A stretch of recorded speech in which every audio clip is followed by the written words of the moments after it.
Capítulo 15. Médiuns escreventes ou psicógrafos.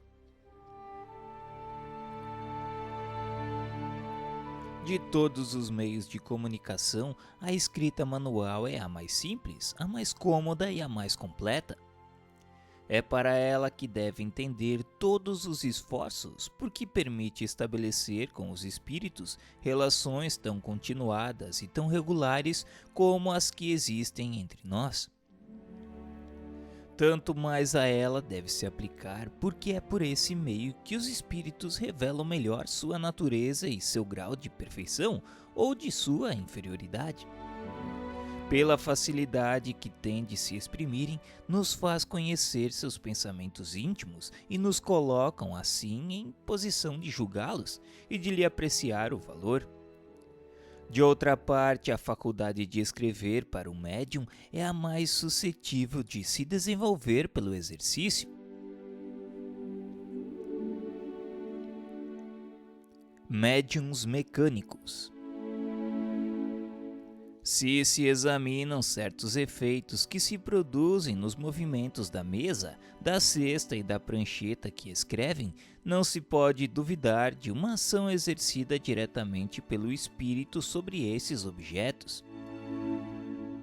A cesta se agita por vezes com tanta violência que escapa das mãos do médium. Algumas vezes se dirige até certas pessoas do círculo para impressioná-las, de outras vezes seus movimentos testemunham um sentimento afetuoso. A mesma coisa ocorre quando o lápis está colocado na mão.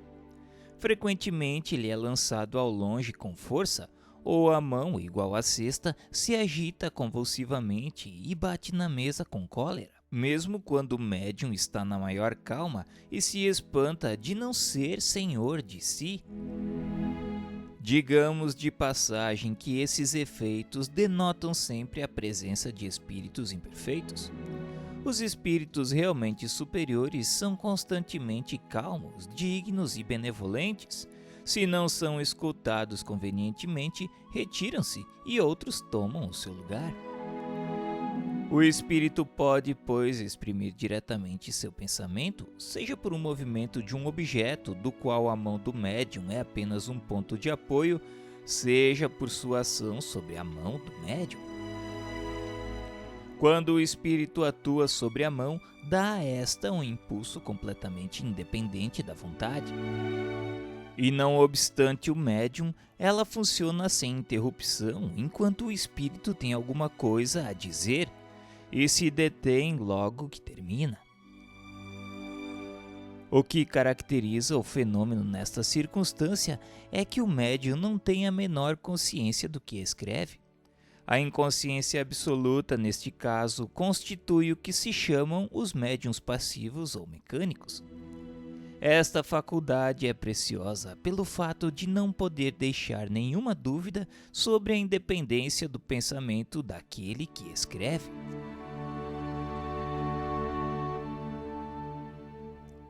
Médiuns intuitivos.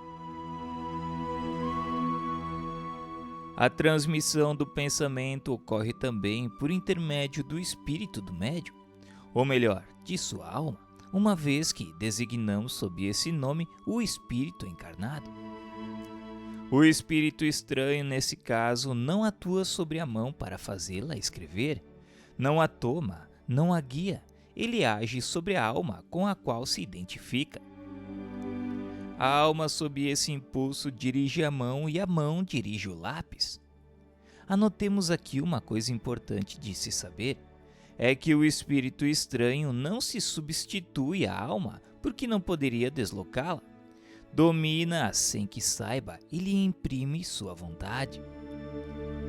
Nesta circunstância, o papel da alma não é absolutamente passivo, pois é ela que recebe o pensamento do espírito e que o transmite. Nesta situação, o médium tem a consciência daquilo que escreve, embora não seja seu próprio pensamento. É o que se chama médium intuitivo. Se assim é, se dirá que nada prova que seja de preferência o espírito estranho que escreve ao invés do espírito do médium. A distinção, com efeito, algumas vezes é bastante difícil de se fazer, mas pode ocorrer que isso pouco importe. Todavia, pode-se reconhecer o pensamento sugerido no fato de que não foi jamais preconcebido. Ele nasce à medida que se escreve, e frequentemente é contrário à ideia prévia que se tinha formado. Pode mesmo estar fora dos conhecimentos e das capacidades do médium. O papel de um médium mecânico é o de uma máquina. O médium intuitivo atua como faria um intérprete. Este, com efeito, para transmitir o pensamento, deve compreendê-lo, dele apropriar-se de alguma sorte para traduzi-lo fielmente e, portanto, esse pensamento não é o seu. Não faz mais que atravessar seu cérebro. Tal é exatamente o papel do médium intuitivo. Médiuns semimecânicos. No médium puramente mecânico, o movimento da mão é independente da vontade. No médium intuitivo, o movimento é voluntário e facultativo. O médium semimecânico participa dos dois gêneros. Sente uma impulsão dada à sua mão, não obstante o seu, mas ao mesmo tempo tem a consciência do que escreve à medida que as palavras se formam. No primeiro, o pensamento segue o ato de escrever. No segundo, o precede. No terceiro, o acompanha. Estes últimos médiuns são os mais numerosos.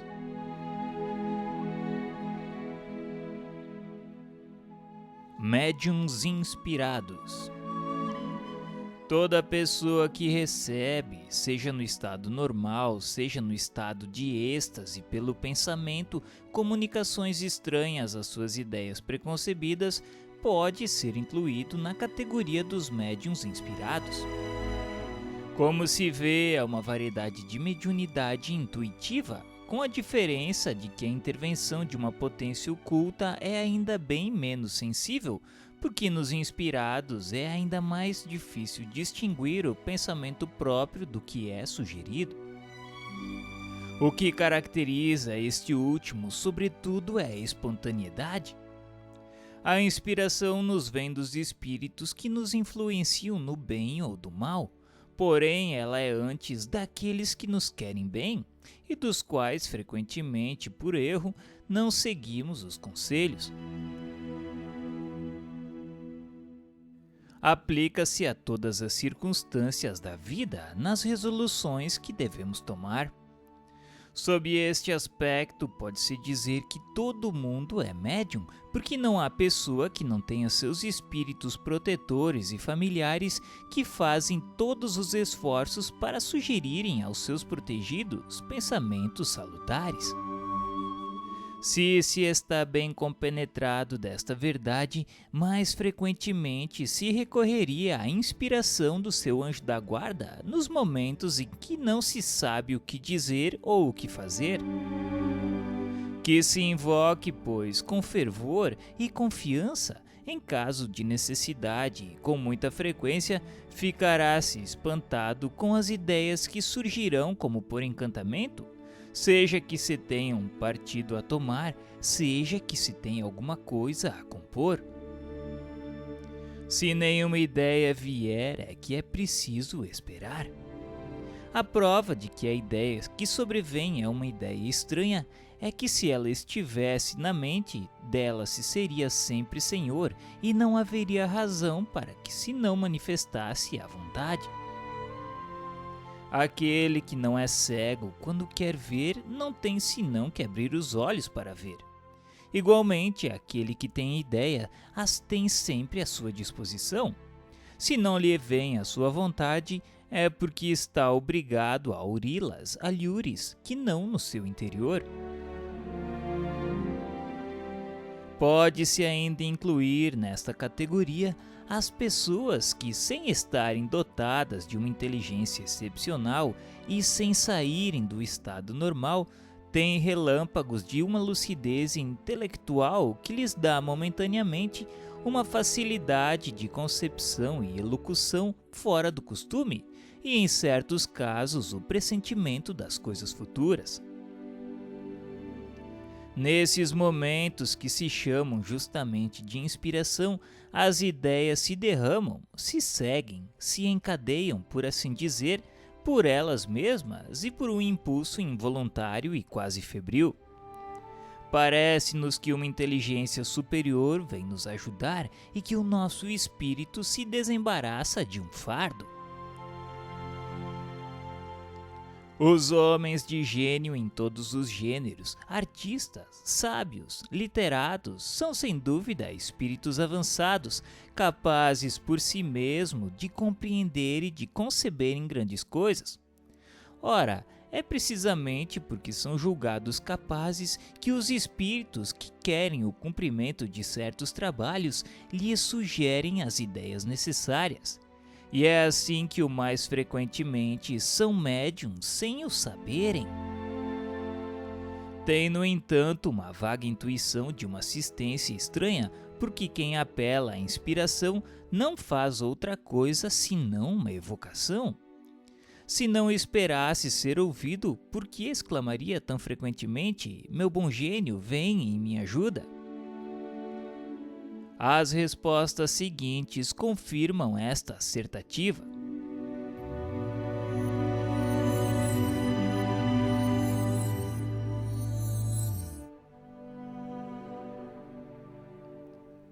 Qual é a causa primeira da inspiração?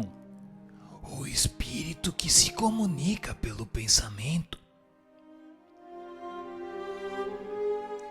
A inspiração não tem por objetivo senão a revelação das grandes coisas? Não. Frequentemente ela tem relação com as mais comuns circunstâncias da vida. Por exemplo, tu queres ir a alguma parte? Uma voz secreta te diz para não fazê-lo porque há perigo para ti. Ou te diz para fazeres uma coisa na qual não pensavas. É a inspiração. Há bem poucas pessoas que não tenham estado mais ou menos inspiradas em certos momentos. Um autor, um pintor, um músico, por exemplo, nos momentos de inspiração poderiam ser considerados médiums? Sim, porque nesses momentos sua alma está mais livre e, como desembaraçada da matéria, recobra uma das partes das suas faculdades de espírito e recebe mais facilmente as comunicações dos outros espíritos que a inspiram.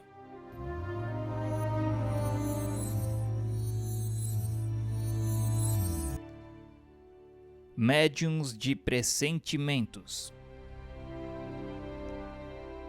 O pressentimento é uma intuição vaga das coisas futuras. Certas pessoas têm essa faculdade mais ou menos desenvolvida. Podem devê-la a uma espécie de segunda vista que lhes permite entreverem as consequências das coisas presentes e a filiação dos acontecimentos. Mas frequentemente também ela é fato de comunicações ocultas, e é nesse caso, sobretudo, que se pode dar àquelas que delas são dotados o nome de médiuns de pressentimentos, que são uma variedade dos médiuns inspirados.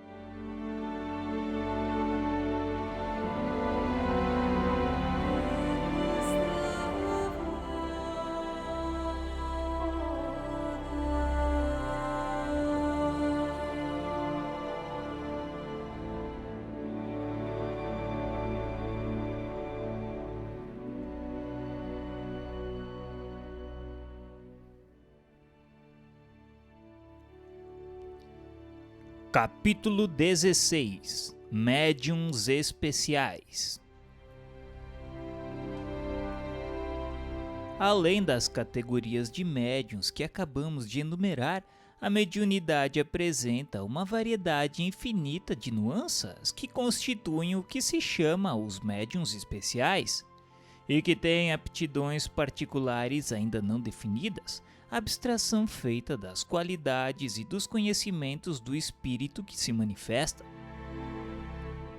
A natureza das comunicações é sempre relativa à natureza do espírito e leva a marca da sua elevação ou da sua inferioridade, do seu saber ou da sua ignorância.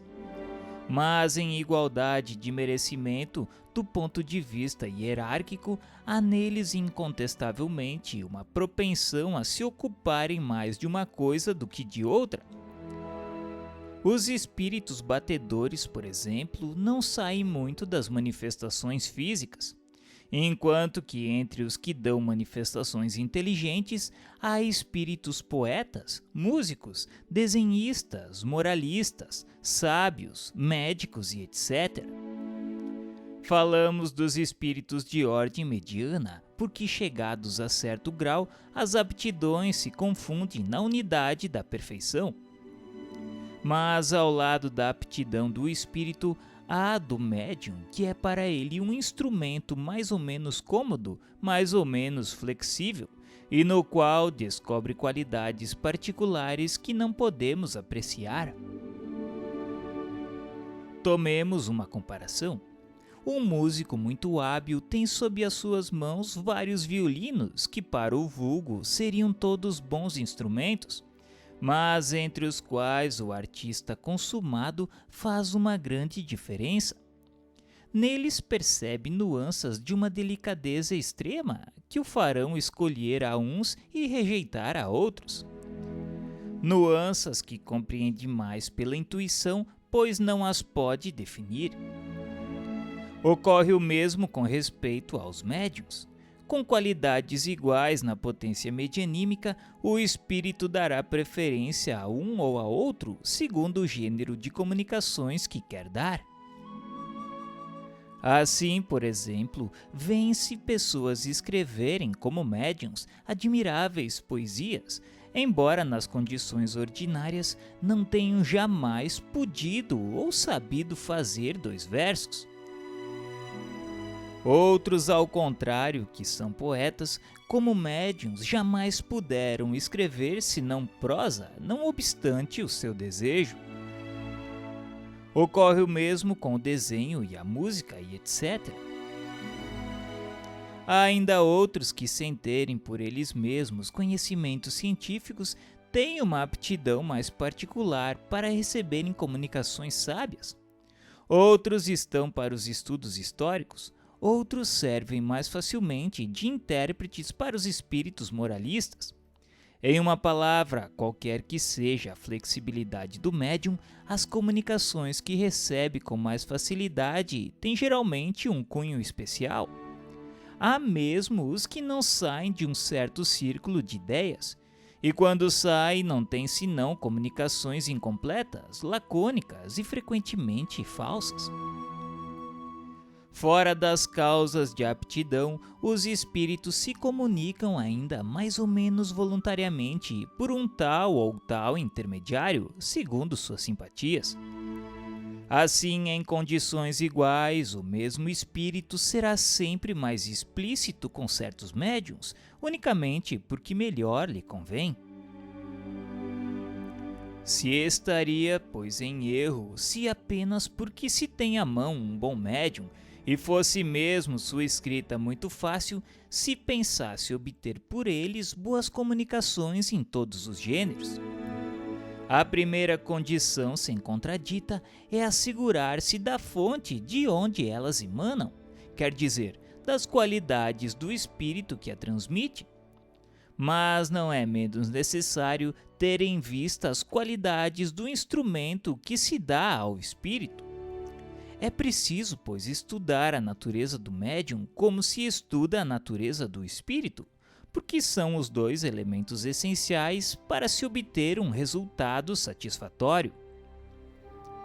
Há um terceiro elemento que desempenha um papel igualmente importante e que é a intenção, o pensamento íntimo, o sentimento mais ou menos louvável daquele que interroga, e isso se concebe. Para que uma comunicação seja boa, é necessário que emane de um espírito bom. Para que esse espírito bom possa transmiti-la, é necessário um bom instrumento. para que se queira transmiti-la, é preciso que o objetivo lhe convenha. O espírito que lê o pensamento julga se a questão que se lhe propõe mereceu uma resposta séria, se a pessoa que lhe a endereça é digna de recebê-la. Caso contrário, não perde tempo em semear bons grãos sobre as pedras. E é então que os espíritos levianos e zombeteiros se dão inteira liberdade, porque, pouco inquietando-se com a verdade, não a encaram de perto e são geralmente pouquíssimo escrupulosos sobre o fim e sobre os meios. Resumimos aqui os principais gêneros de mediunidade a fim de apresentar-lhes de alguma sorte o quadro sinótico, compreendendo os que já descrevemos nos capítulos precedentes, indicando os números onde a questão se acha com mais detalhes. Agrupamos as diferentes variedades de médiuns pela analogia de causas e de efeitos, sem que esta classificação nada tenha de absoluto.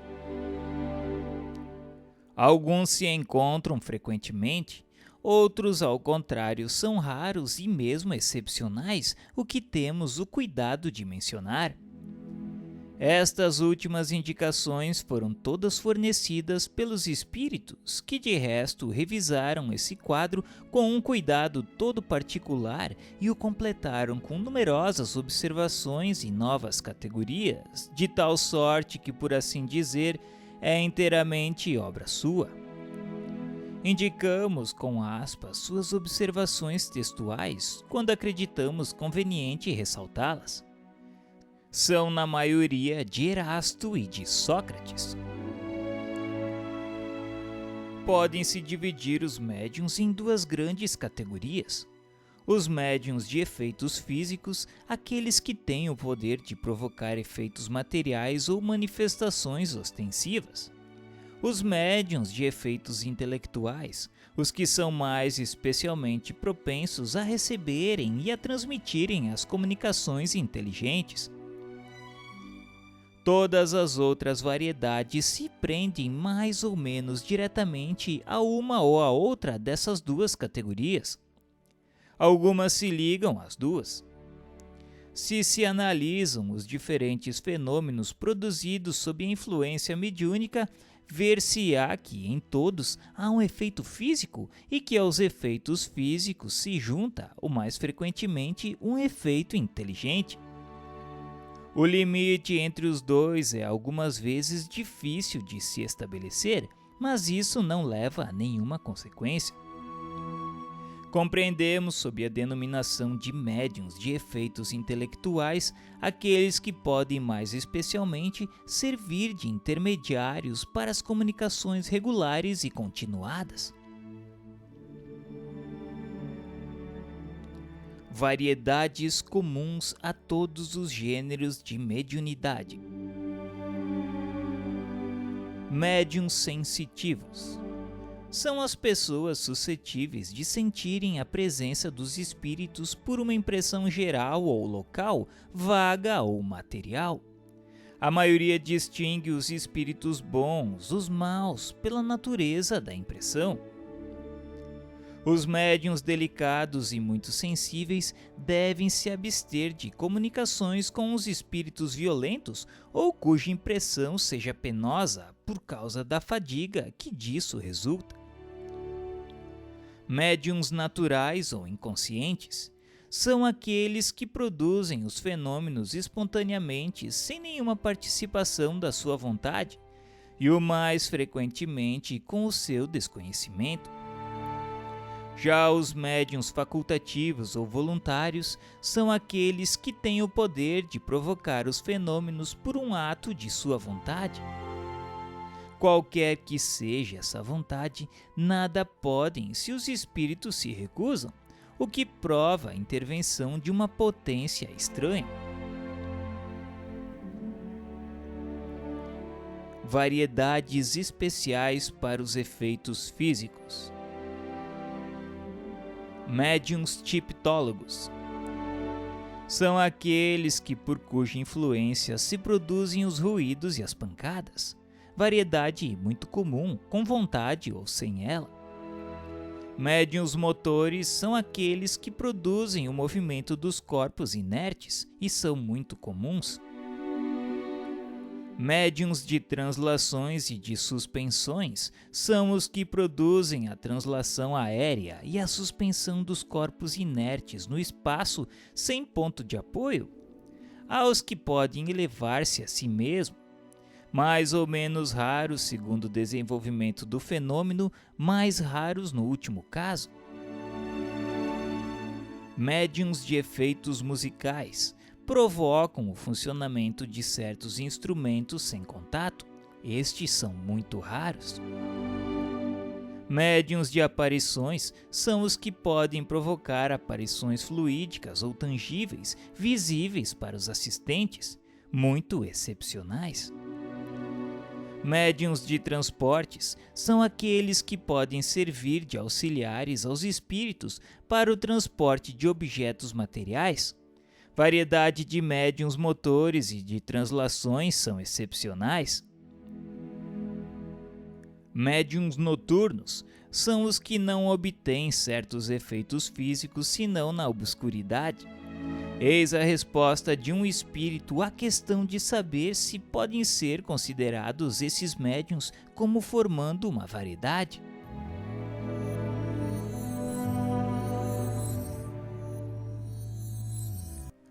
Pode-se certamente fazer do tipo uma especialidade, mas esse fenômeno se prende mais às condições ambientes do que à natureza do médium ou dos espíritos.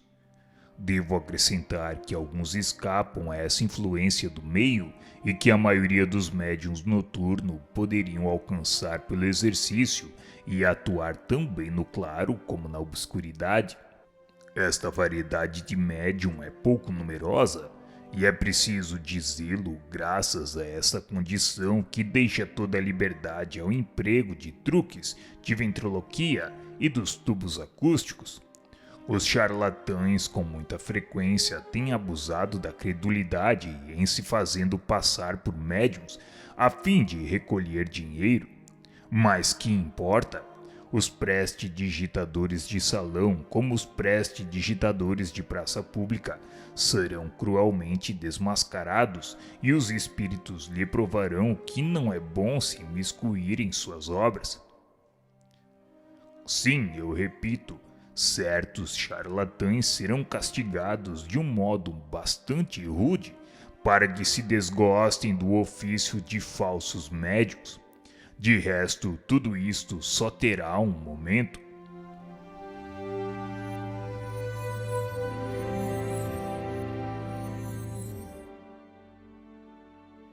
Médiuns pneumatógrafos são os que obtêm a escrita direta, fenômeno muito raro e, sobretudo, muito fácil de ser imitado pelo charlatanismo. Nota: os espíritos insistiram contra a nossa opinião em colocar a escrita direta entre os fenômenos de ordem física. Pela razão, disseram de que os efeitos inteligentes são aqueles pelos quais os espíritos se servem dos materiais cerebrais do médium, o que não ocorre no caso da escrita direta. A ação do médium é aqui toda material, enquanto que no médium escrevente, mesmo completamente mecânico, o cérebro desempenha sempre um papel ativo. Médiuns curadores são os que têm o poder de curar ou de aliviar pela imposição das mãos ou pela prece. Esta faculdade não é essencialmente mediúnica, pertence a todo crente verdadeiro, quer seja médium ou não. Frequentemente ela não é senão uma exaltação do poder magnético fortificado em caso de necessidade pelo concurso dos bons espíritos. Os médiuns excitadores são as pessoas que têm o poder de desenvolver nos outros, pela sua influência, a faculdade de escrever. Aí é antes um efeito magnético do que um fato de mediunidade propriamente dita, porque nada prova a intervenção de um espírito. Em todo caso, pertence à ordem dos efeitos físicos.